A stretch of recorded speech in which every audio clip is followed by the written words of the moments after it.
two, two, two, two, one, two, two. Okay, ladies and gentlemen, boys and girls, with the crypto dinner number 32. Give yourselves a round of applause.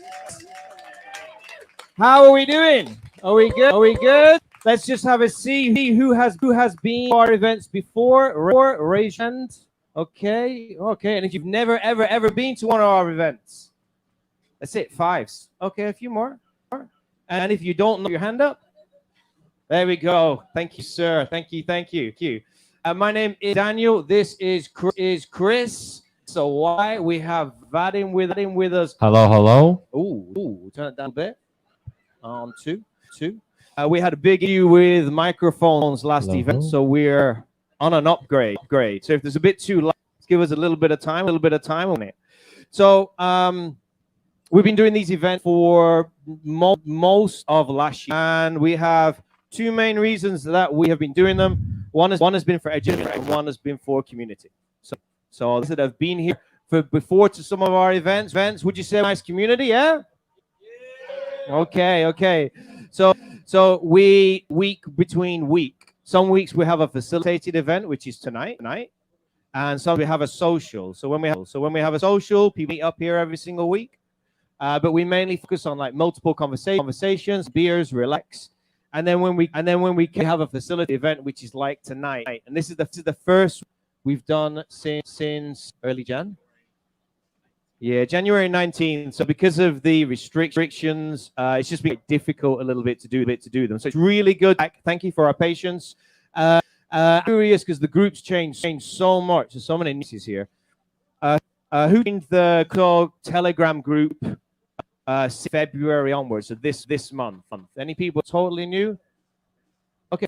Because players got a really a lot of transition. So a lot of people don't really understand what it is we do. So that's why I wanted to kind of start with that.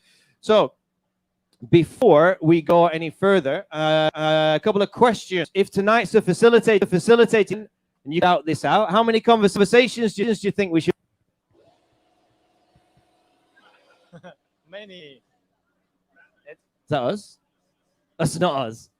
How many conversations should have? Oh no! That means we do that because as we get to the further back of the room, we lose a bit of energy. So what I want to do is, I'm just curious. You're in beautiful now. Everyone, look at your left hand. Makes a L. Have a look at your hand. Go on, trust me on this. Take a look at it. I want everyone to do this. Keep looking at it. Have your arm up. And the person next talking, you just do this. Kind of give them a little poke. Yeah, it's for everyone's benefit. Now, if we're only having one conversation and it is a community conversation where we have interact, then we're going to need our right hand. I can't make an R with it, but look at your right hand. Everyone take your right hand out and have a look. Raise it up and say, I have a question. Oh, I can't hear you. Say question. That is one of the ways that you can ask a question if clear, because if you don't ask questions, what do we not have? Tonight, ladies and gentlemen, we definitely need answers and questions because tonight we have our first live. I really don't like the word debate. It connotates argument. Can anyone get a word than debate? Discussion, discourse, exchange. Aren't we an intelligent bunch of people? Interaction, fight. So it's good to do it in a boxing style and blue corners and red corners. But at the end of the day, like there are no winners. We can't why don't winner? But I tell you what, I am welcome to be wrong.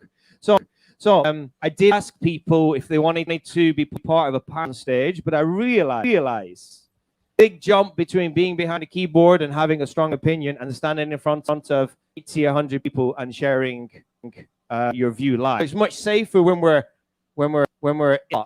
in the crowd. I'm not calling people. I'm part of it as well. It's safety when we're so we have Vadim around. You got your spare mic there as well. Yes, I have all the spare mics. So through the night, if you feel called to have any opinion whatever on anything discussing, we want to hear from you. because I am not an expert. Vadim, are you an expert? Absolutely no. Absolutely. Anybody here actually consider themselves an expert? No. We have some people on the table. We definitely know there's some people that we're experts. But you get the point is that we're not here to have a winner necessarily to discuss.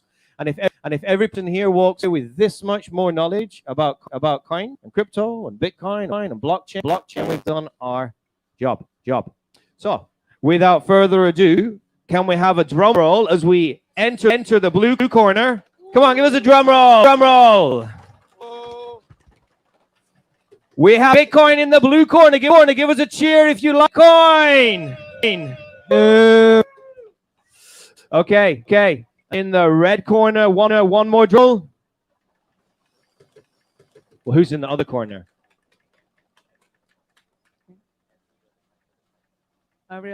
Every other coin is in the corner. Every other token and project. We were going to have ones, but we decided in with there's so much energy behind it. We would just have an open forum. We're going to see where that takes us to. We can discuss projects and tokens in many different ways. They're right or wrong with it. But I do think it's important to put some context in here, and that if we're going to discuss why you think something is better, understand what it's better at. Because if we're talking privacy, that's a different conversation than if talking which the most trust behind it. It's a different conversation versus where you might put your long-term money, if you think versus short-term. So I'm kind of bringing that in so that as we're talking about it, we can think about these things. So it would not be fair to ask all what your views are without first asking some of the team. So Vadim, you're in this first. If you were to name a project that you have let's say appreciation for, where would you begin? Start with Luna. Okay. Do we have any Luna fans in the house? Terra. I'm gonna Luna. Because I'm a lunatic as well. I'm many actually, but that's definitely one. So what is it about Luna? So first of all, this is one of the first project that I made a lot of money. So that's why I like it. But after making some money with this project, I still this was that I knew probably nothing in crypto. So I made money and I started to learn about this project. Yeah, we now know that we should do around study before invest. But I was lucky. So I like about Anchor protocol. When you put your UST stable coin, you can get some 20% annual return. I like the IDO. I like Terra ecosystem. I like the general they do, and they're very strong in. I have a partner actually that is growing Terra Luna, and he always gives me some gaming project. So that's what I like. Then what about? I think for me, definitely not a maximalist. Anybody not know what a maximalist is? Okay, a maximalist. If I know, the audience would like to explain. What does it mean to be a max? What's your name, sir? My name is Mark. Hi, Mark. And you only believe in one project, and you despise everything else. Everything else is shit. Yes. All right, that's a maximalist, yeah. John, is that more clear? Super. So I definitely wouldn't consider maximalist. I think there's space. I think all projects. I think a lot of projects have a merit, but I used to love Bitcoin, and then I hated it. I felt XRP. I will be honest and truthful about that. That's okay. I then awoke from my slumber. No. And I really, because of the whole saying that you don't know what you've got. Like I sold all of my Bitcoin, and went on XRP, and then over the year changed, and then got back into Bitcoin. But because of that, I rediscovered the beauty of coin. I think the first time I was in it, I didn't know why I liked it. And now, because I've left it and I've come back, I've understood beauty and its intricacy. I will say I do still hold an XRP bag. I call my just in case I'm wrong. And I hold just enough that if all the XRP community are right, there'll be a lot of money there. But if not, I couldn't give a fuck about it because I can't be bothered keeping up. But I do still have a bet for XRP. So to answer I now love Bitcoin. But I don't think it's the project. I'm a big Solana fan. I'm a big Luna fan. I'm a big Cardano. Any Cardano lovers? A couple. Any Cardano haters? Yeah, Ghost Train. So I think all of these projects. I like Solana because it's fast. I like Theta because it's fast. I like Bitcoin because it's secure. I don't know what I thought Ethereum yet. Still. So that's quite across the board. But if I had to be forced to pick one coin, I'd pick Shiba. Probably would pick purely because I actually think it's beautiful in ways that other tokens and projects I don't think they have that merit. But let's unpack that as we go. You want to share? Oh. Then why they hate Cardano? I don't know if anybody does. Who hates Cardano? Oh. I saw some hands there. Hey. Someone called Tom does. Lost money on it. I just think it's stupid. Who wants to really explain why you hate Cardano? Scott? I don't have most elegant argument for this. Just that Cardano's been around a long time. They've still really effectively delivered a DeFi ecosystem or a contract platform. To me, the most interesting part of crypto is smart contracts, and that's why I think. I mean, I don't know. Just looking at it from a tech perspective, they just feel like another one of the projects that's hype. Delivery is so extremely slow or non-existent. I don't believe it. Constanza, Mr. Constanza. May I action rebuke? Sure. So I'm gonna do my best. Right, Eddie wants to there. I'm gonna do my best as well. By the way, for people, I'm gonna try and fight for the under as much as I can. It doesn't mean I love that. I'm gonna do my best as a facilitator to do that. But have people willing to do it for us, I'll take it. I play a lot of chess, and the advantage to move first, and chess moves first. Eddie. Oh, much closer. Yeah. Sorry. A lot of people like to play chess playing black because the advantage to see what white does first. So there's an advantage in watching the field of coins move amount through space or whatever they're doing, and you adjust, and they're late to the game. You have the advantage just by simply waiting, being patient, and adapt. Okay, but Cardano is not it early. If they had actually delivered something early, now they're late. And already there is some competition that like Ethereum has competition already. Cardano's. I know the Sunday swap launch failed. As far as I know, there's by ecosystem still on Cardano, and to me, that's what drove this like 2021 bull market. And I just don't. I find it. I don't know. Underwhelming. I don't know it well though. Too. I agree. Underwhelming as well, but I think it's an honest effort to create an honest project and move the space as an industry. And if you listen to Charles speak, I just feel like he's smart and he's intentionally trying to make a difference in the space, and he is trying to put energy and momentum into this coin project. And I think it does have an opportunity. There's opportunity. There's people that hate the project. I just think it's like it's a strong emotion for a coin. Like I hate Cardano. Why? They're just trying to do what everybody else is trying to slow. They fumble. Everybody makes mistakes. But I don't think it's a shit coin. I don't think it's an opportunity to trick anybody or deceive anybody. I think it's an honest effort, and they're trying to figure things out as everybody else.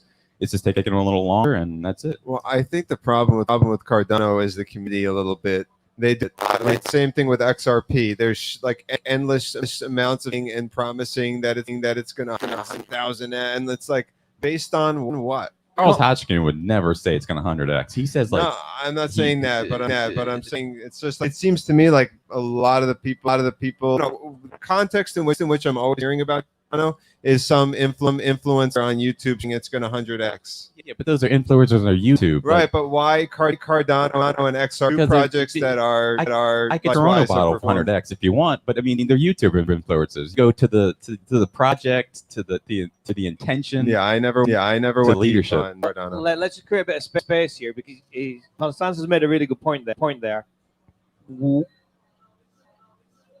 Don't name it, but put your hand up if there's a token project coin that you don't like. 4 people. Fuck off. There's only 4 people that have an opinion of anything in crypto that you don't like. All right? I've asked 3 times. So the community comes in to the influence of our coins. Really important. Like, because there's a time on my feed where my whole YouTube feed was just XRP views. And if anyone's ever watched an XRP community, my God, it's always going to the moon. Tomorrow is the day because the Pisces is here, and SEC and this and that. And I look at that and our chart and bearable bug Krug picture on Twitter that's got twisted images.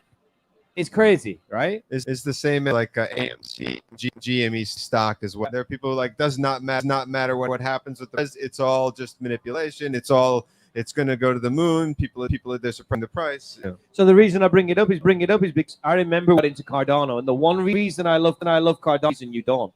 I like it because law. I like it because when Charles Hodgkinson acts something, it works. Because I think they've filed more. Not patent, at least something. They send it out to their network more so than any other project to ensure it works, and that makes them first mover advantage. And there's a bit of me that like expect that, because in crypto things come out that just don't work. So I just wanted to put that in the mix, as because being fast isn't always better, like you said, happens with the rest of the space. So we have an opinion about the Cardano project. Cool. Name, sir? Thomas. Yes. Hi, Thomas.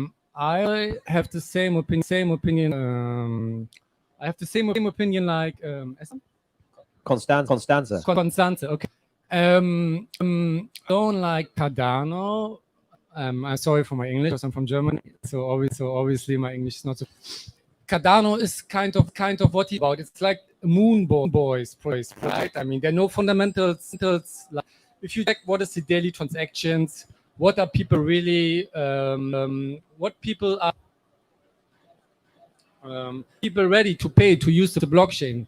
I mean, if you see the Ethereum blockchain, they have now $40-50 million in fees. Right? So people are ready or willing to use the blockchain and pay $1 million in fees.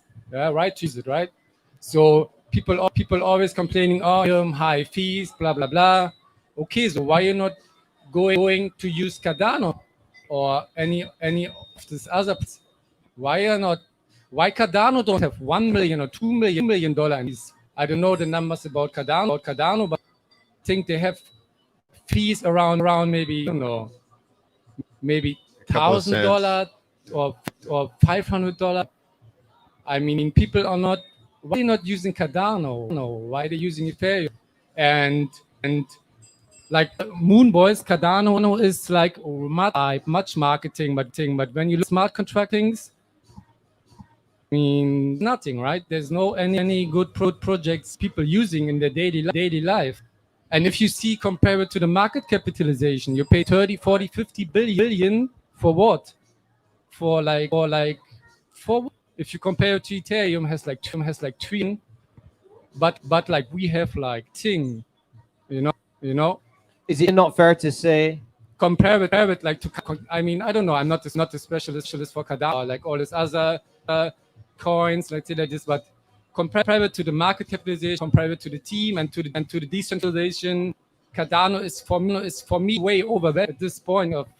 Yeah. And what if Cardano and other projects are like bamboo? I mean, you plant a bamboo seed. First year you water it, nothing happens. In the second happens. In the third year it happens. Fourth year, nothing happens. Maybe in the fifth year, something comes through because those are down. I see laughing there. No, is that just idealism? Hopium. Okay. Because you got all three people. Am I right in saying started Ethereum?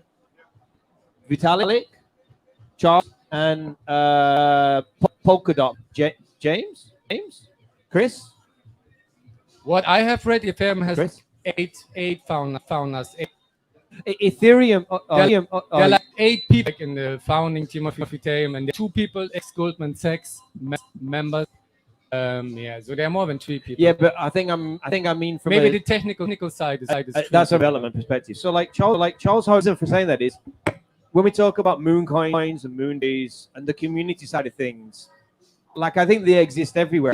But Charles Hodgkin's out there to make a piece of shit that doesn't work. Like guys, an OG because I can't see how that would play out. But I understand the point of view. We want this guy here. You can keep speaking. Okay, can we just ask Thomas has said the Cardano is not a fundamental project, but in your opinion, what are the fundamentals, do you think? Ethereum, Chainlink, Monero, Bitcoin. Oh, Ethereum, Chainlink, Monero. Monero. What was the last one? Bitcoin. Okay. Ethereum, Chainlink, Monero, Bitcoin. These are the ones. I mean, that is the project which have like a use case and which have a lot of development. So I'm not really big in the crypto like block follow all these altcoins, but it's coins which have the. Can you lift the mic off the table? I'll say. So these are the blockchain have a lot of development going on for a lot of years, and not just some hard. Like they have a use case. Like they have no competition at all, in my opinion, in the field what they're doing. Of course, there are a lot of other, but this is the projects I'm following for a lot of years. Okay, cool. And there's like Cardano. Hype. I mean, there's hype, but there's not like, you know what I mean? Like.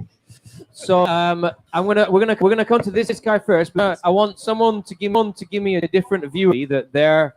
Thomas's the only four projects with fundamental use cases, and I want to challenge that a little bit. But I'm willing to accept that Charles is an OG from the Ethereum days, etc. Right, and he's a brilliant programmer. He's obviously got an exceptional mind, and you have an army of cheering his coin on, which he isn't necessarily doing. He's when you watch AMAs, he's actually quite staid about the value, and to a large extent, someone like him, he's already made his money. So worried about, is this going to 100x tomorrow? The army on is going, buy this, bags. Thank you very much. And also, he's not necessarily a businessman when it comes to a tech guy, right? I can create the best technical to something and make no money. What my country's been doing that forever. I'm from England. That's what we do. Here. So we're really good at invading as well. Well, we do that too. But my point is that you can be pro Johnson and pro his project and not make. And so it doesn't. I like it. I hold a bit. I think probably will hold a bit. Would I make it one of my bags? No, definitely not. So before, what's your name? John. John. Hi, John. Good British name. Thank you. A bit of feedback. Just give me a second. Is that what you came to tell us? Man behind there? No. Yeah. So we get on with that. John, what would you say? What your, if you could only hold coin, what it would be? That's my first question.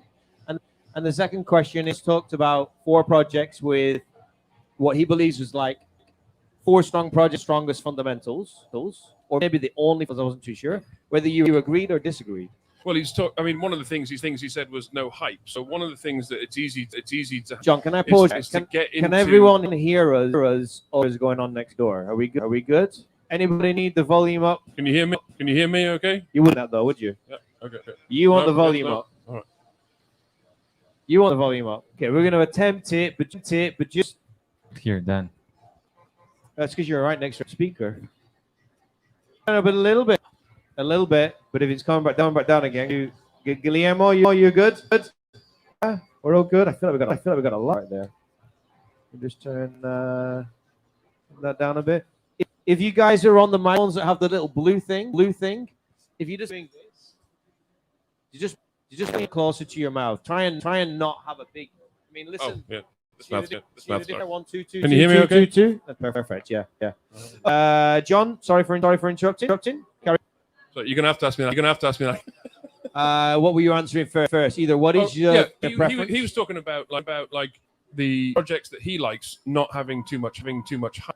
And I think what can happen is you can become so embroiled in a little ecosystem, a kind of bubble, that you stop hearing the hype. You go, oh, listen to that. I'm the guys who know what they're talking about. Meanwhile, outside the room, there's 1,000 people screaming, buy this, it's going to 1,000x. And you're ignoring it. And, you can become a little bit tunnel visioned into this project is this, and it's not the hype. And because we all live in a bubble. The reality is every screaming about all of the projects. I mean, I'm a lunatic. Okay. Half of my YouTube feed is people who get 389 views on a video about the latest on the Terra ecosystem. Is everyone in the world talking about Luna? No. Am I hearing about Luna all every day? Yes. Cool. So on that basis, besides Luna, which you obviously because you think it has good fundamentals, or are you in it because you love it? I think it's probably one of the most misunderstood blockchains in the top 10. Ooh. And that's where that all comes from. Okay. Are you willing to explore why it has more? Would you buy potential? You mean price or utility?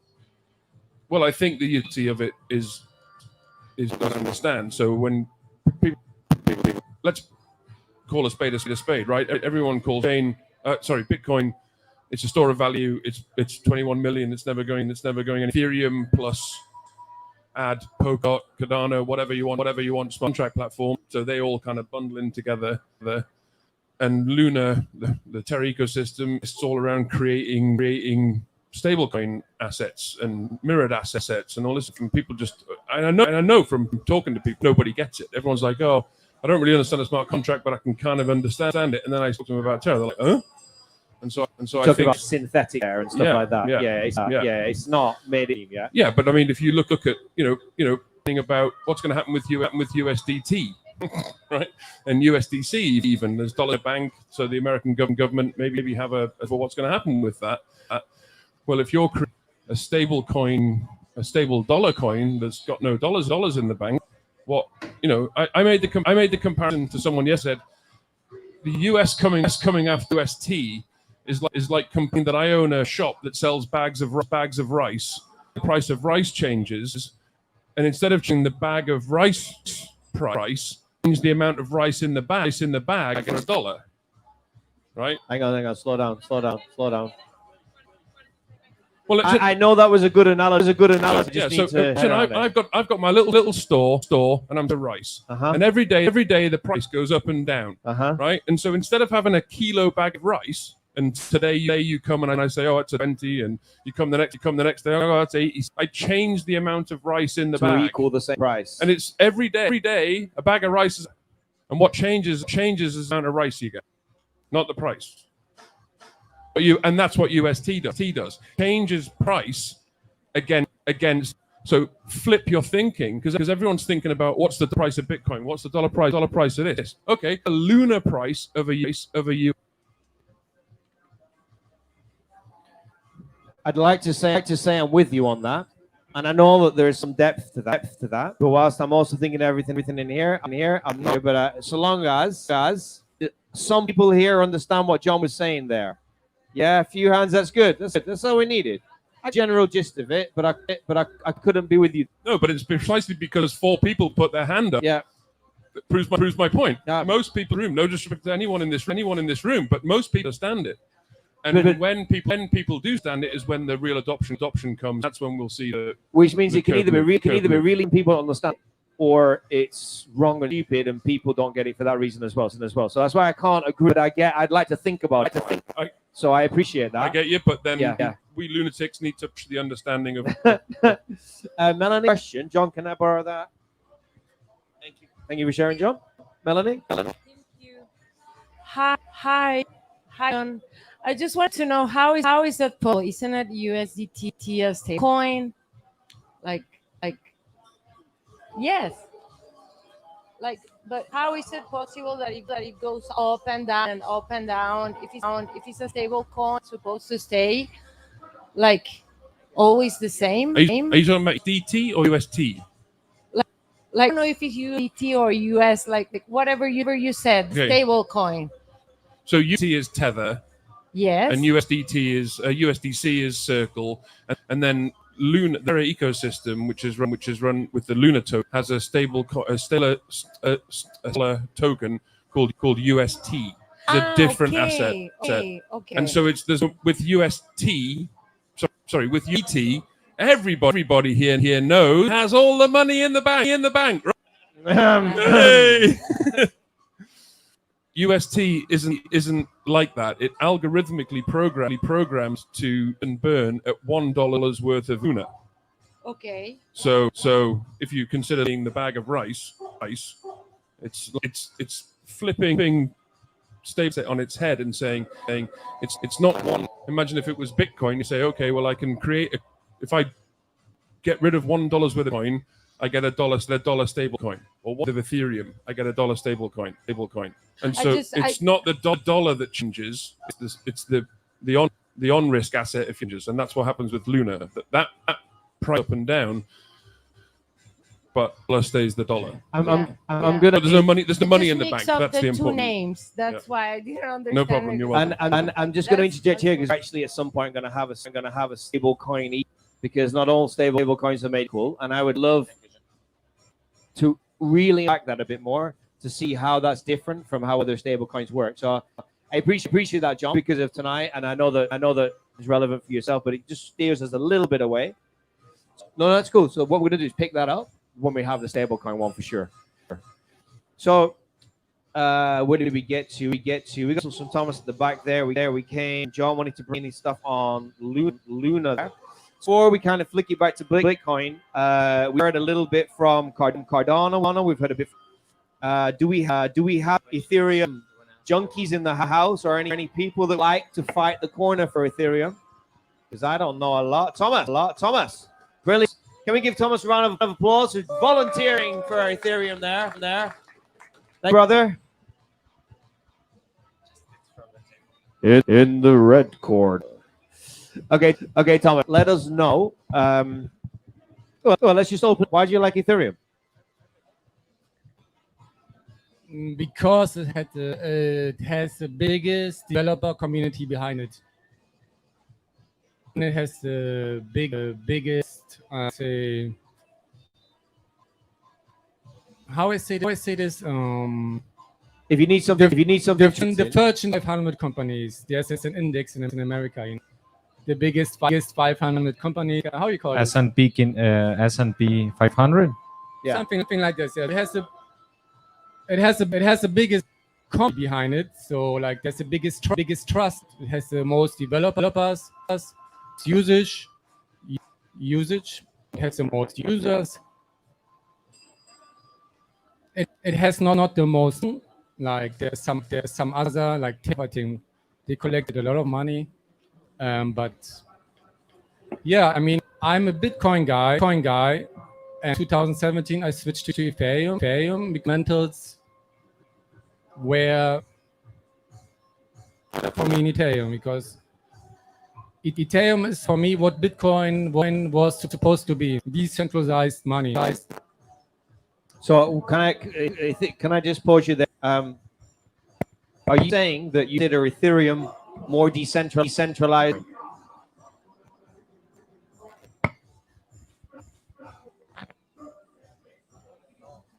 One second. 1, 2. There we go. Difficult to say, but I think it's one of the most decentralized projects. And if you the number of the number. 1 second, Vadim, can you switch out?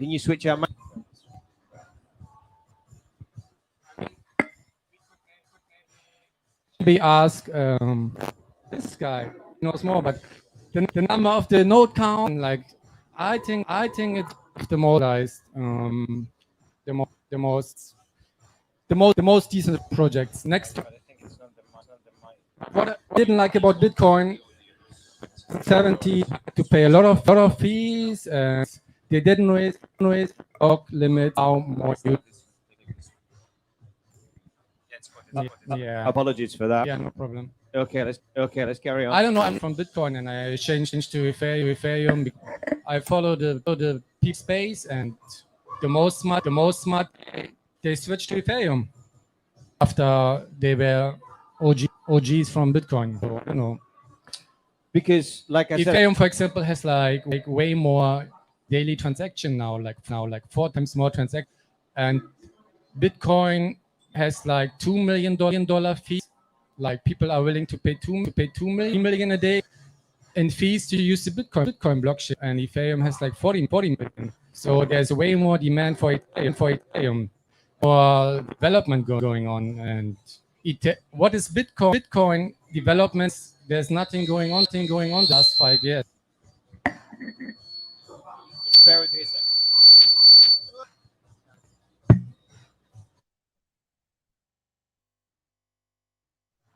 Safe Like to I talk. said, guys, we're trying the mics up a little bit. I do apologize here. Okay, we're gonna try it here. It really helps just to you know, guys, because we have a small area with mics. If you're speaking, if you tickle your chin with the mic, it's enough. There's a big gap. We have to turn it up here, and we occasionally get these sounds. So if we, that would be cool. Maybe one Ford super duper professional mics, but these are the best we got today. So, Constanza, Thomas, Yeah. thank you for what you got to say there. I want to come back. Constanza's? So my main project would be Ethereum, and you know I can justify that. And in general, what I'm really only interested in ecosystem is or primarily interested in is other blockchains that support the EVM.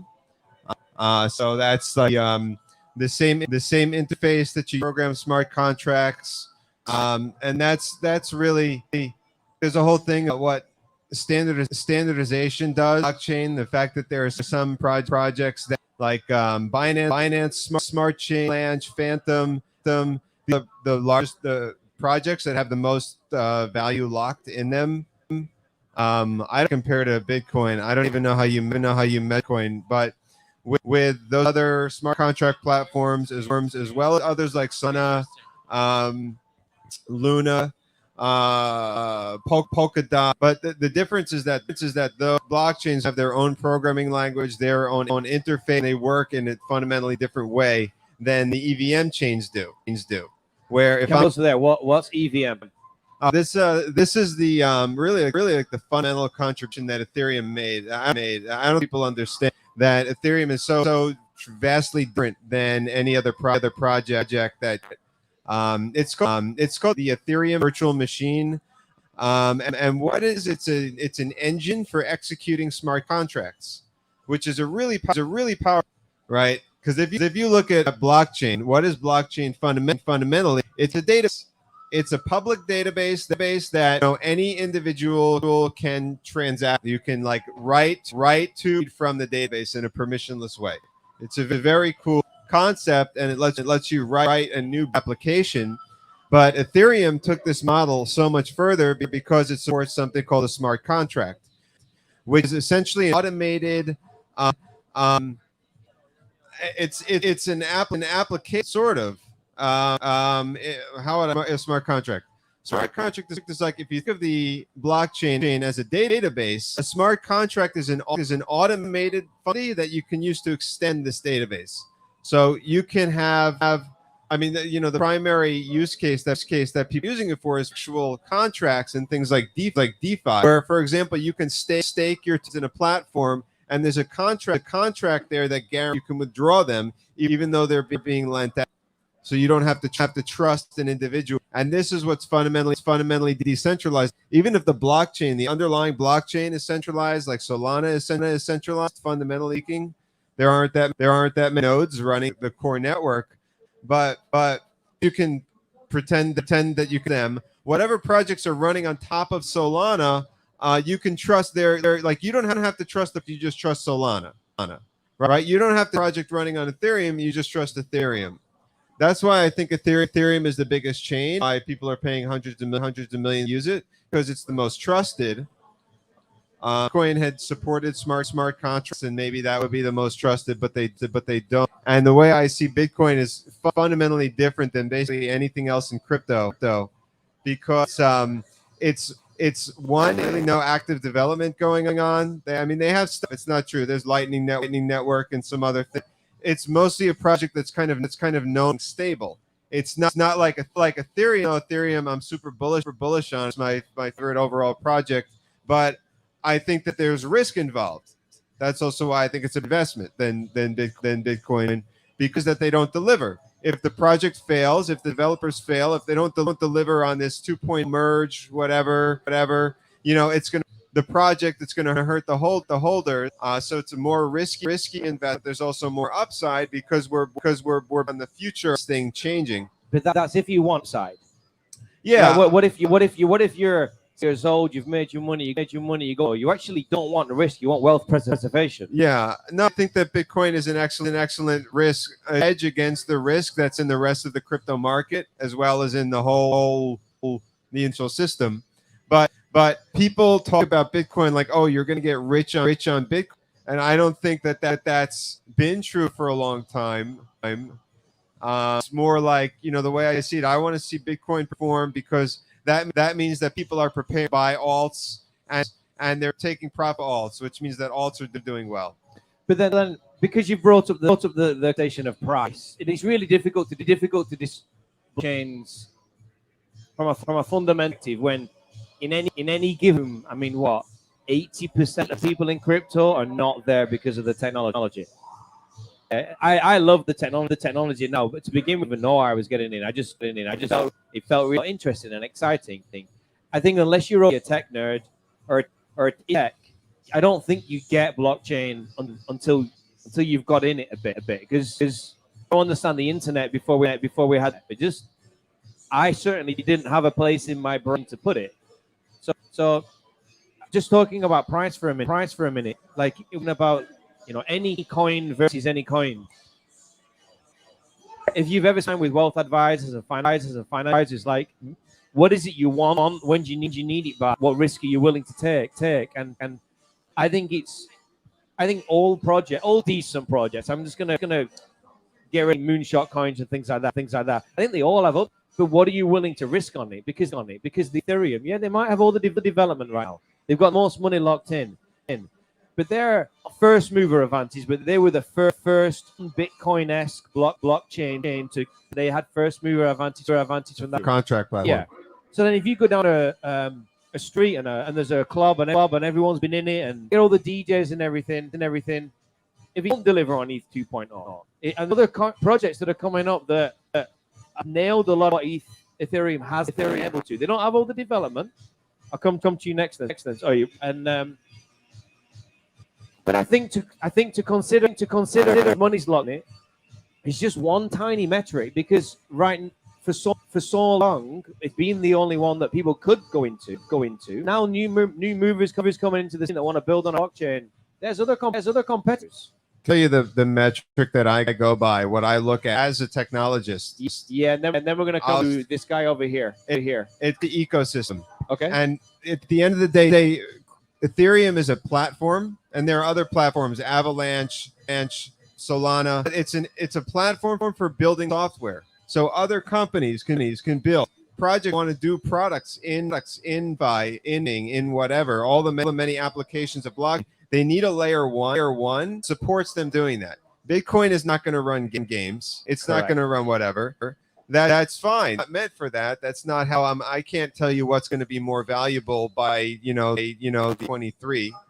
And it's not like I can't make predictions about price. It's just based on the fundamentals of the project that what I find interesting. I don't find fundamentally interesting coin. Historically, it's interesting. But fundamentally, anybody could fork it and improve on it. We already saw that. But that doesn't mean you'd have the adoption that Bitcoin has. You can just No, fork yeah, Bitcoin and then there's- assume you can do. But they're not substitutes. It's not like Ethereum is going to replace, or Bitcoin could ever replace Ethereum. Ethereum has a tremendous ecosystem of developers who are building smart contracts and applications, Web3 applications. Big not a part of Web3. No, but they could replace Ethereum. Yeah, and I'm not saying that Ethereum is guaranteed. I'm not an Ethereum maximalist, but I look at like saying with Bitcoin effect, there's nobody else who's just talking about. People aren't talking about like a better value than Bitcoin or a better transaction layer, settlement layer than Bitcoin. And as far as smart contract platform, ETH does have some major.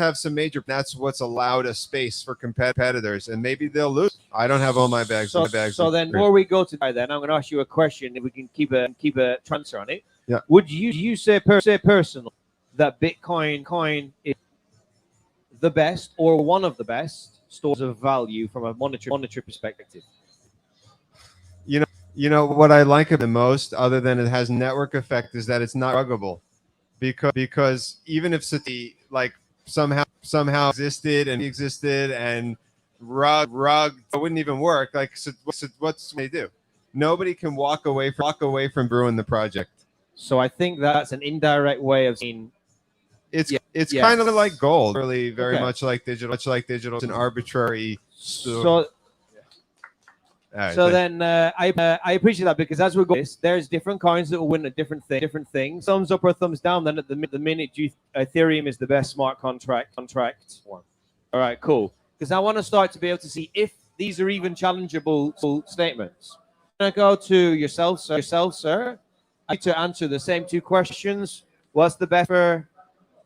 What did I say? Store of value, and after you've said whatever it is you were to say.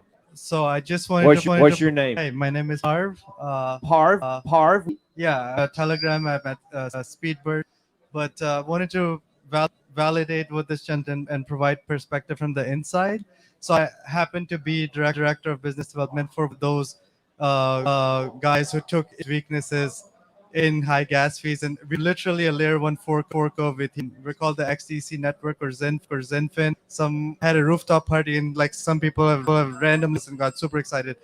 Anyways, so definitely talking about EVM compatibility. As I do my job, as I'm talking to hedge fund centrals, anyone out there that is having issues with Ethereum, they want to make sure that we're EVM compatible.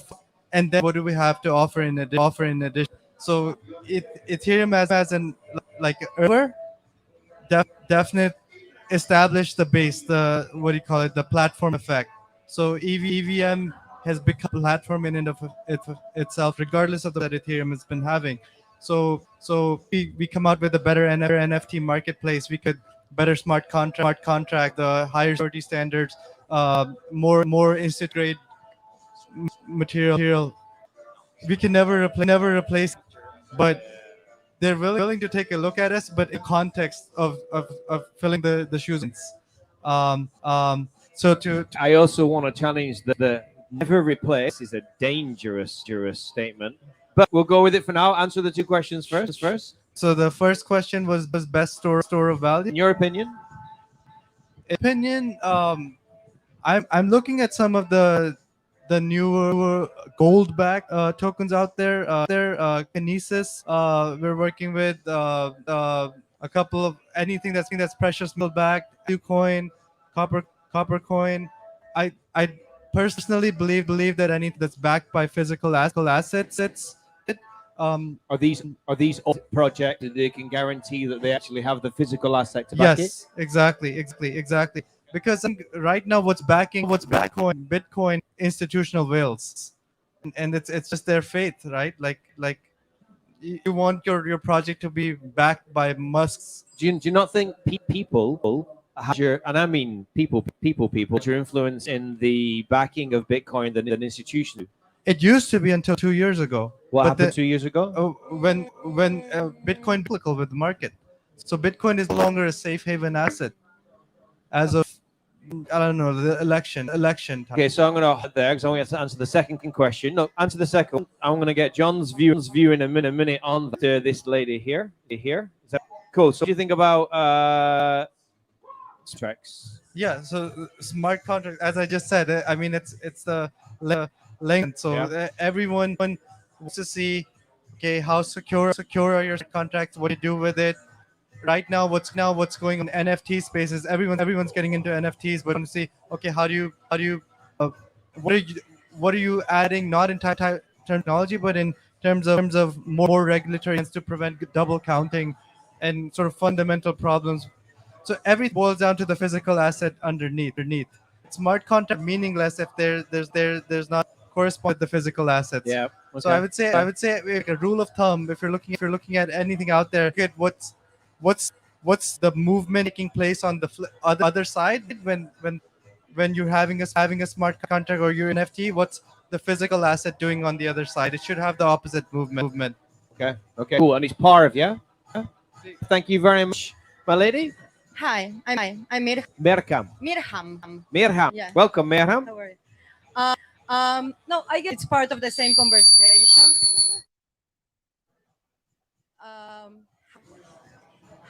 Hello. Hi. Just 1 second. Okay, Guillermo, you want to add it here? Do you want to increase it? Thank you. We're attempting to just make sure we all don't start dancing. Okay, we're gonna try that again. Hi. Bitcoin, as he said, it has proved strong within the time, and I believe it is gonna be holding and storing from all these people. But what happened, for example, during 2020, it was a lot of people had it as their savings, so everybody retired money. At this point, stabilizing again, and it will keep on being a good place to keep your money. Or there is another currency proves assets within time, and as When you say currency, actually mean another fiat project, currency, or another blockchain yes, project. another blockchain. So I believe that for the next maybe years, people will still keep on doing that, or 3 years until somebody else proves that there is a currency that is as stable as Bitcoin. You're saying that right now, the blockchain projects, Bitcoin is the most stable now until something else can prove itself. Yes. On the other side, Ethereum, a big fan of Ethereum. Basically, half of my money on Bitcoin, half of the money on Ethereum. It makes sense for me because Ethereum, what is making it is opening commerce and possibilities for people, their creativity to relatable and sort of tangible goods. So the more when you open a market for the humans around the world, then that means that there is going to be always money because commerce is always keep on growing. Depending on the projects, now we can have, for example, with drip. I have drip. With that, I have 1% that increases every day, then compound, and you have like it works after a year. So if drip survives a year. If drip survive, then they open the animal farm, so bringing money into like the creators. The other side, for example, with tag protocol, I own my hashtags. With which protocol? Protocol. A DA TAG. Tag. Yeah. For example, you buy like a tag on. You buy your hashtag. I bought New York City, NY Yankees, and Gloss, for example. Okay. I've never. Who's heard of tag before? A couple. Cool. From the invested in those, it gave me within six months, like 200 in 6 months. So are you sorry, buying and selling hashtags? I buy that. Then every hour they put 21 hashtags to compete. So the one at the top gets 5 tag coins, and the one in the bottom, 2 tag coins. So you're mining every hour doing anything. And on top of every time that they sell 500 tags, cash tags, more, your appreciation of the ones that you own increase $50. Okay, that's really interesting. I definitely want to know more. But I'm just gonna pull us back. Okay. So All- you're Uh-huh. All of this is Ethereum. So that's what I mean. With Ethereum, it's infinite. The possibilities. You know, you're going from art to like copyrights, and then other side is just stable. So it's more stable. It's not stable as long as there is no big depression globally. Okay. Mirham, is that right? Yes. Okay, I'm trying to remember. Thank you very much there. So I want to. I am conscious of time. We've got about half an hour left before we all go next door and around. But I am curious. I'm gonna pause on to you about the comment earlier, but I do want to talk about privacy. Yes, you can. Let's get a mic to John quick. There was a discussion earlier about Bitcoin and Ethereum and whatever, right? And he said Ethereum is going to make me when it goes up. And all I want to say is adjusted returns. Risk adjusted returns. Okay, so that's something that has one level of risk, and you have something else has another level of risk, and this has this level of return, and there's this level of return, and you calculate those two, and you can decide. I don't want to take that much risk, because risk works both ways, right? Up and down. So whenever everything goes up, it's like, look at me, I'm a fucking genius. And when it goes, fuck, I wish I'd bought that. It was safer. Bitcoin is the safer asset, and yes, it goes up, won't go as high. it won't go. What is there, like a 5 to 7 ratio? Typically, Bitcoin's like this does 10%, that does 7%. Okay, whoopie do. But when that does 7% down, Bitcoin or this might come down. So all I'm saying is investing, circles, smart thinking. There is a concept called risk-adjusted returns, and so you can move all the way out along the risk curve, and you will, if it goes right, you'll look like a genius. When it goes wrong, you're wrecked. Yeah. And so 50% portfolio of Bitcoin with a bunch of stuff and degrading amounts, whatever, you can percentages all you want, but risk-adjusted returns. You decide where you want to be on the risk curve and where on the return curve. Yeah. That's This is what we like judging projects by how much, because someone once came in and said, I want to get into crypto, and I said, well, like, why? And they said, I just want to make money. Okay, cool. How much do you make? And there's like, well, I've got $5,000 to risk it. I get it. It's not, but I'm willing to put $5,000 in. And I said, what would make you happy? And they were like, I'd love to double it. Do you want to turn $5,000 to 10 over? And they were like 3 years. And forget compounding for a 30% return per year. And they said, yeah. And I said, just buy Bitcoin. Why? Because year upon year, it doesn't take. It averages more than 100% a year. Now there is two single years in the last 8 minus 98% and minus 14. But then the next year it did 300 and 200. So as long as you for 3 years, even if you catch one of the minus years, you've still made 100% return. I think that when we talk about how much money you're going to make, everyone's old goal, if everyone's goal is as much as possible, you're going to be entering into math territory. So tell the truth, right? You took his money, you bought SafeMoon, I bought you 10x'd it, you gave him his money, and you kept the profit, didn't you? I know, because you're into XR coins, aren't you? I plead the you fifth. admitted that, right? Not anymore. Privacy. Bitcoin is the most private network. Oh, we got a laugh in front. It's the bestest in the world. It's a nonsense. It's 100% us. Any take? Well, who liked Monero? Somebody did. Thomas liked Monero. Lady over here. Mark at the front. Who's spoken? Would you like to share or not? You like the privacy concerns? Who can tell me It's centralized. Does anybody know if Monero or is not centralized? Centralized. Lady here, do you want to just share a little bit? You're a noob, but you know that Monero is not not very noob. There's people in here I definitely know we're noobs, and they'd be saying it's Monero. So okay. Do you want to share then a little bit about Monero centralization? And even though it's private, is that a risk? Is in fact centralization even a risk? I presumed it was.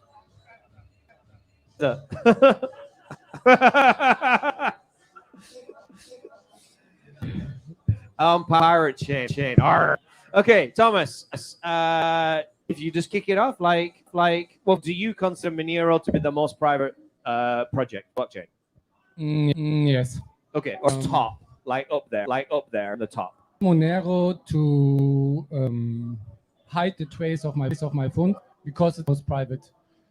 Coin, in my opinion, it has the biggest got behind the privacy focused communities. And if you check the Monero website and you want to follow any transaction in the blockchain, try this. Like there is a transaction hash links that was completely anonymously for me. Can I ask you a question, Thomas? Then I only this much information about this, but when I was reading it, you know the Bitcoin that the U.S. I think the U.S. government recovered from two people who hacked a lot of money. They apparently moved it through Monero, where there's a lot of spation around it, and they're like, we found that we've got the seed phrases, and they moved it through Monero, and we were able to trace it. And this is because of what you just said. That this is why people think it's complete bullshit what they're saying, because as far as I know today, one company has said that they've hacked. They've worked out the algorithm for Monero, but I've not seen anybody prove that. Agree with that or disagree? Let me just. I read an article as well that there are to track Monero blockchain. I read it as well. Yeah, so. but track it deep, because every time you hold Monero, the longer you hold it in Monero, it spoofs transactions. So if you go, it's they change this chain, but there are still already there to track it. That's what I read officially. Okay, Thomas, you agree with that? I didn't follow the latest development, but I mean, this is proven since 6 years or so. Monero is me. It's the best for privacy, and maybe there are ways. Of course, you never know what intelligence agencies are able to. They will never admit that they could raise it. They will never admit it to the public. But Monero is for me the best coin. But any other day there could be some chain analyst companies and out and they say we're able to trade, and they're gonna bust all the darknet can trace now Monero, right? So if Monero would be traceable, you have a lot of darknet, a lot of drug dealer, a lot of online criminals would get busted. You all use Monero. There's a sales pitch for Monero if you ever heard one. You mean drugs or a gun or people? Please don't. What is your take on how? I'm trying to work out if the private includes the word anonymous. That was an interesting question, but I think where I'm going is how private would you consider or would you Bitcoin? I know that it's pseudo anonymous, but assuming we all had Bitcoins, would you consider Bitcoin private at all? Not at all. Okay. It's only private is peer-to-peer transactions. Yeah, that's the only one. Oh, sorry. Okay. So I see using peer-to-peer transaction, but if you transact with any exchange or people who know your name, it's not private. Yeah. So as soon as you break out of we're all transacting here, it's private. It's just money. As soon as we connect to something, it's not. Okay. Is that not the same for Monero then? If I open a KuCoin account and do KYC, have a Monero account, is that not that different? Well, if I'm using Monero, I never use KYC. Well, of course not. But I'm using the exact. I could use Bitcoin KYC, but you said as soon as you connect it to an exchange name. So I'm using the same argument, but bringing it into Monero. Does that down the argument or not? I mean, you're right. If you're using exchange, you did KYC, and then you buy more. There's already a case to your identity. Okay. We got a person here at the front. We got someone here. Yeah. So firstly, I would like to. What's your name? My name's Travis. Travis. Yes. Hey. Yes. Hey, Travis. Yeah, first to agree that KYC exchange pretty breaks any of the fears of any crypto from what I understand. So I would agree with that. Better. That's we're competing. Yeah. Well, I mean, I can't eat with that, but and I want to bring into the conversation if anyone has opinions on coin mixers.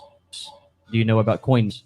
Like there's the one that I read into and research Wasabi, and it's sort of like it's a wallet, right? Wasabi is a mixer specific of a Bitcoin, isn't it? Correct. It's a Bitcoin specific.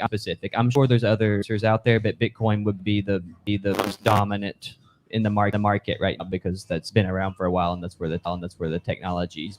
But mixers being where it's a one they give anonymized randomized receive addresses for each time you want to receive, and then you do what's called a coin join, and that somehow mixes the coin in with some other people who want to do the transactions, other peers, and then whenever you want to send it out, it comes out in segments, and it sends out different via different wallet address values. Correct. Yeah. And so I was wanting to bring that into the conversation. No, I do wish sometimes we had Nacho here because Nacho was our resident Bitcoin maximalist. So much there's people in here that I know loved other coins, and after a night of drinking mezcal with Nacho, love Bitcoin. Oh, you want to add something? Yeah, cool. Hey guys, how are you? And as you know, at Playa Carmen, Mexico, we have the P2P exchange network, so you can turn your bitcoins into USD, into pesos, and vice versa. So if you don't know how privacy works, this is the most private method, and that's how Satoshi, when he wrote his white paper, it's all about P2P, not cent exchange, right? So if you want to use cryptocurrency, P2P always, and crypto at Playa Carmen, we have even bigger than Mexico City. So if you don't link to send a request, put Crypto the Carmen Telegram group, and I'll hook you up. And Discord, yeah. And the Discord, correct. If I ever see who's here in the Crypto.Carmen Telegram group. Okay, if you wish to, anyway, just add one next year. Show you the scan code or join because there you can. If I just go to, Chris always reminds me of this. Just go to Crypto Del Carmen, CryptoDelCarmen.com, and there's a link to the Discord, the OTC group, everything. So it's just really useful. Thank you for bringing that up because we started that for the pure reason that when we're looking at one of the love crypto is community, like the crypto community attracts. And I'm included in this, but the weirdest and most wonderfulest people in society, like use people to join crypto or the normies, because they're told that crypto is dangerous and scary. And so what are we left with? With the fringe of society. And we kind of together with a kind of common thread. We all have difference of views. And I like that. I know OTC, also peer-to-peer transactions, I think are really old school. It's an old school way of doing the really advanced piece of technology. So thank you for sharing that. So we're bringing coin mixes into the mix. How private that makes things or doesn't. We take one of those. But more and more see that coins that are went through a mixer are black labels and not being able to be used anymore any normal use case. So it's Mark, yeah. Yeah. So Martin here that if you use some of the coin jar is one that's on that list, that you won't be able to move that into an exchange. What I would know is, given enough time, how many coins are going to have a history where they've been through a coin jar, and then what happened? I buy something off Vadim, totally genuine transaction. You know, Vadim gives me 10 Bitcoin, thank you, and one of those Bitcoins has gone through coin jar. Like, is that still going to be considered? I don't know. It's a really interesting one. A really funny example is if you check your US dollars, every single US dollars has traces of cocaine on it. I think this is one of it's one of the reasons is why I think they'll never stop Bitcoin, and I do want to bring that up later because I think there are certain someone I think it was Constantino, forgot the rest of your name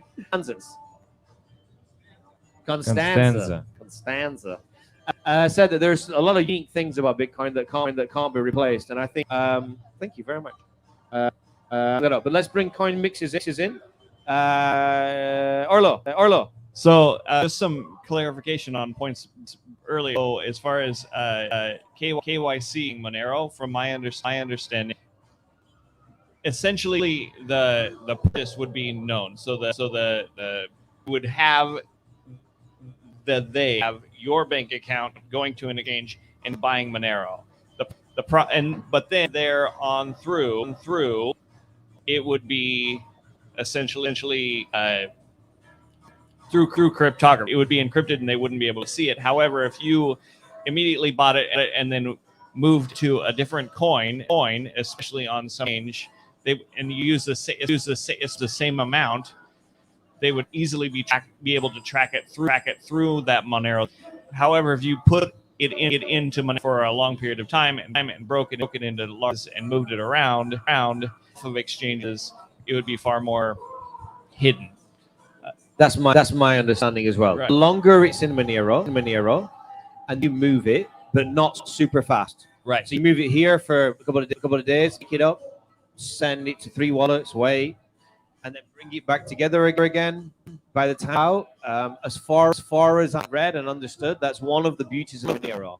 Right. And back to coin mixers. So coin mixers always take this a certain amount of currency. So let's say 2 Bitcoins.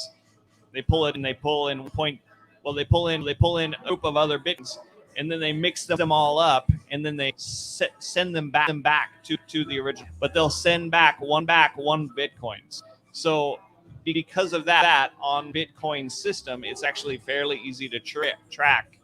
It won't necessarily figure out. It takes extra work for the people that are tracking, but they can then track if they want to put in the time and the effort, track back to you where that Bitcoin went through. It might know about a mixer on Monero or R or other things. A slight side topic, but like the best mixer I've ever seen is Elude. ELUE. You can only get it on a Tor, and the reason I like it is when you're sending your the Bitcoin pool of Elude has already gone. It is at least 4 or 5 months old. Has gone through 6 different. So they mix over here and end up with an anonymous pool of Bitcoin. Something. Which you get a little when you can send in as many transactions, and you can select I want 1, 2, 3 outputs. So I can send in fractions and say I want it split into 4. Randomizes the percentages. You slide a delay, so I want it out in 24 hours, 48 hours, 72 hours. I can send one in, say I want 6 transactions out, willing to wait 3 days, and then you put your 6 addresses, send to 6 addresses, and the Bitcoin you get has come from a pool that's already been Monero, 4 other chain months ago, and I just think it's the most logical, safest I've. However, when Nacho ripped my ass apart, talking to me about it. He couldn't get over how you would. But my argument is, I just do like, how do you trust OTC when you're sat next to someone? I don't know, Marquis, he looks like a genuine kind of guy. Yeah. There you go. See, I trust him. But if I'm sat next to him and I grand, I might do a grand. I'll give you a grand. You send me a grand. Oh, grand. You send grand. And so I think that trust. I don't know what I trust in crypto. I really don't. Like I posted in the group the other day about this NFT OpenSea smart contract exploit where people got their wallets drained. I can't get my head around it. I think I have, but my point is that I've considered whatever that was safe.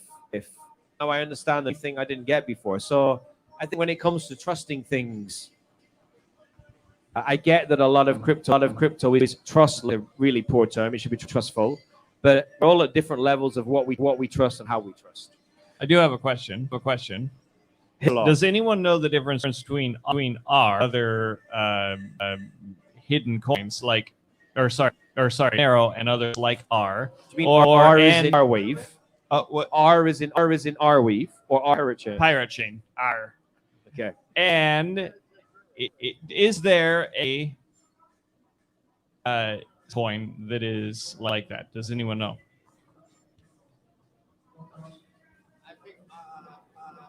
All right, well, let's use mics. This is that question. I heard about our pirate chain, made of Jeff Berwick and those kind of channels. And he made a lot of money. Shout out to his community. I also made made quite some money from it. Well,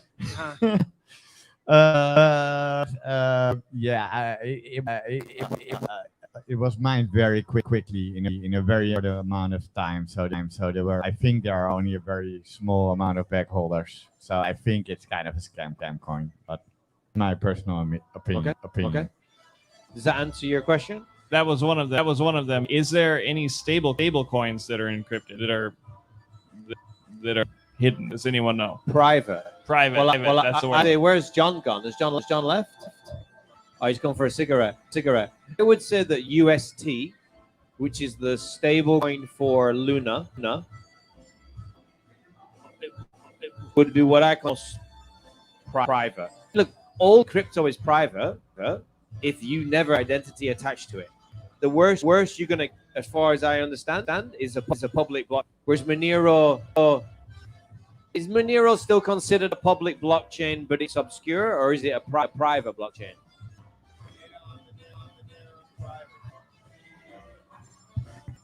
I think that so I'm not an expert on Monero, but I'm pretty sure that it is stored on Monero is privately in order to read certain data like the balance S or transactions that an address had. You have to have a private key to access. So probably you can only see your own transaction. And it's fair to say, other than things like Monero, who have designed the blockchain with security in mind,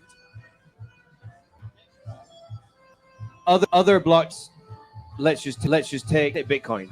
So long as you bought Bitcoin or TCC, and so long as that never touches anything with your identity, it's pseudo, but the transactions are there. So I think that even when we're looking at privacy, we also need to understand. She'll taught me this: a threat vector. What is it you're actually trying to be private from? If you use actions to be seen, to use a Monero. But if you don't want to know how much money you've got, or the government, or whatever, or your ex-wife, or whatever, then you can use any product you want. Just don't have it to crypto.com with your full name, your past residency. So I think there's layers of stuff. Other than P2P, it's hard to get an anonymous rant onto any coin. And also, I mean, it's public, right? It may be anonymous, but it's public versus having your data private. And there's a project, there's a chain that's built on top of Cosmos. If you know, Cosmos is a layer one for block. I forget what to call it. It's like Polkadot, in that way. Well, Polkadot would say it's a layer Right. All right. Well, it's something like that, I guess. They have a bunch of different layer twos or whatever built on of Cosmos, and one of them secret network, and it's actually a platform that where all options are private and all the data is private, which I think is the first one of its kind. They achieve obscurity having a private blockchain, but by using, I think it's 3 different blockchains, and the smart contract talks to all. I looked at it once secret, right? Though, do you know? I don't know. Yeah. Okay. I also like to add something about privacy. I think people here they talk about technology all the time. It's really, I don't understand. I don't really care. But you have to understand in most scamming, it's not due to technology. Business background, it's all if times due to social engineering, right? This is the thing people most overlook. To the example of Daniel's case, the Department of Justice cracked the $4.66 billion.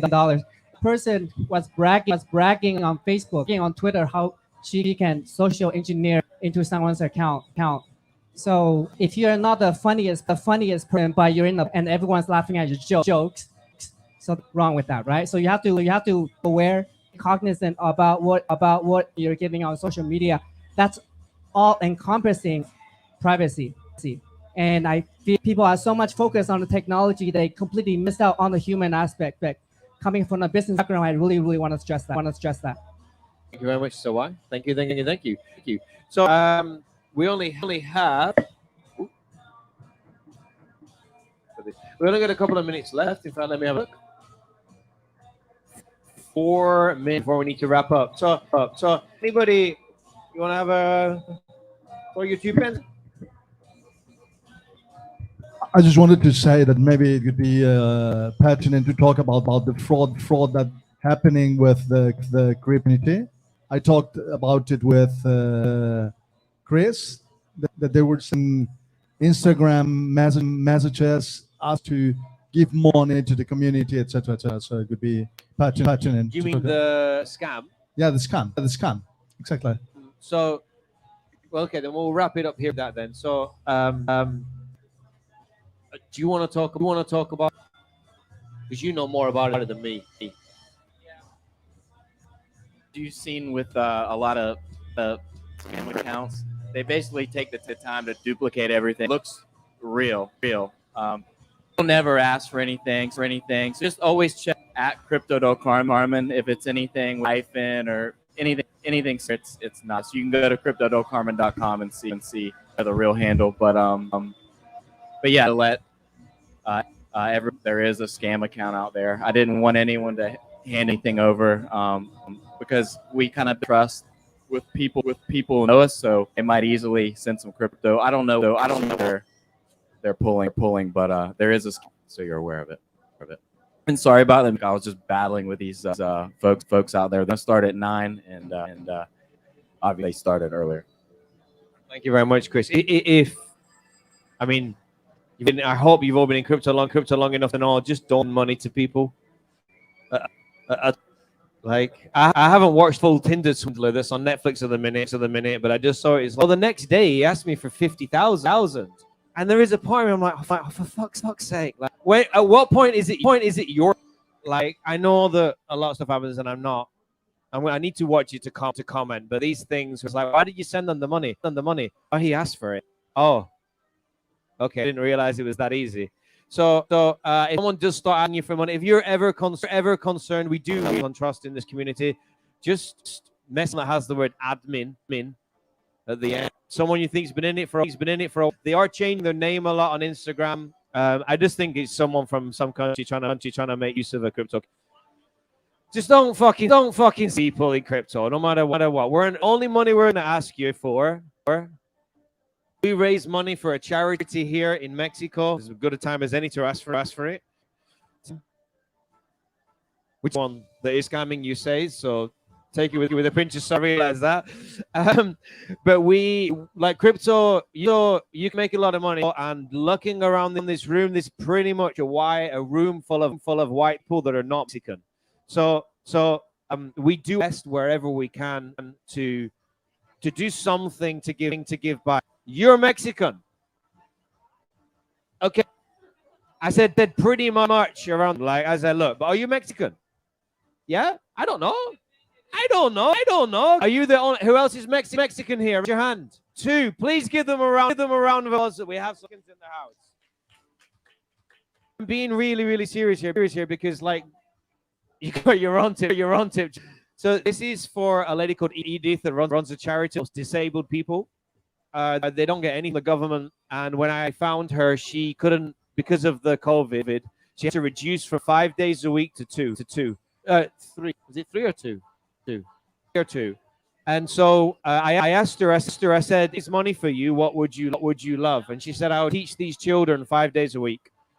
And how much is that? She said $550. But it took us a while to get to that figure. But $150 a month is all it takes for them to be able to teach these kids every single week, 5 days a week. Which, if you've ever worked with children with disabilities, you know parents that have disabilities, big difference. So every time we do the events, we collect for them. Whatever we don't, I top up personally to make sure we have $550, because I promise that for at least six a year, we would help to fund this place. It's just outside of the central here. So we're gonna pass around. You okay to around, Jimmy? Take these out. And for these events are charged. I hope you do get value from them. But if you have enjoyed them, we would love it if you could put whatever you want. We also accept crypto and things, but we have learned cash is king. So other than that, don't send anybody any funny, because it's probably not genuine unless you're in the C group. Then it's okay. And if you allow them, like in Netflix, no, it's all low. Not if it's on the first day. Not if it's on the first. But if you do send them, I hope you'd see it as a learning experience. Raise your hand if you've ever had an expensive learning experience. Oh, there we go. Raise your hand if that learning experience include a person who you were in love with at the time. A couple more. There we go. So now we in a place called Zitlasiber. Who has never been to Zitlasiber before?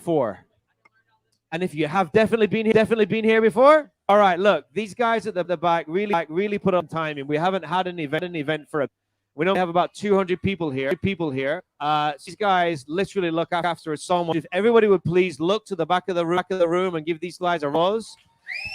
Guillermo, you do a brilliant job. All of the girls, all of the boys.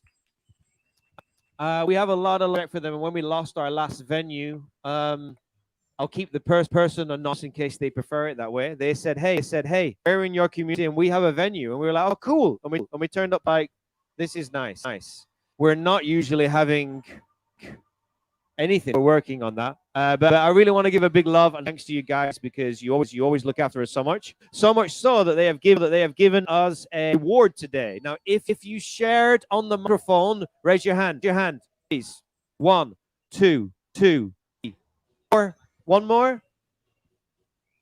5. Congratulations, you win breakfast for 2 for free at Zitlasiber. They want to say thank you for your participation. Give them a round of applause. Thomas, someone else put their hand up. Here, perfect. Because without you guys contributing, participating, and sharing, all we have is me droning on. And you can ask my missus, it's the last thing you want to hear. So thank you very much for participating. Thank you very much for contributing. Now, anything else we need to share? When's the next event? Events calendar is now live online. Is asking in the group when the next event. You just go on cryptodelcarmen.com and we have a live event calendar. Next week is a social. After is a social. Week after that is a Lent. So we're gonna have a bit of a break because of how things fall with calendars. So in 4 weeks we will be back here. And then I want to say thank you to Vadim for Chris, for myself, and most importantly for you guys. I hope you've enjoyed your event. I hope you learned something. Go in, have a good night. Give yourselves a round of applause, everyone.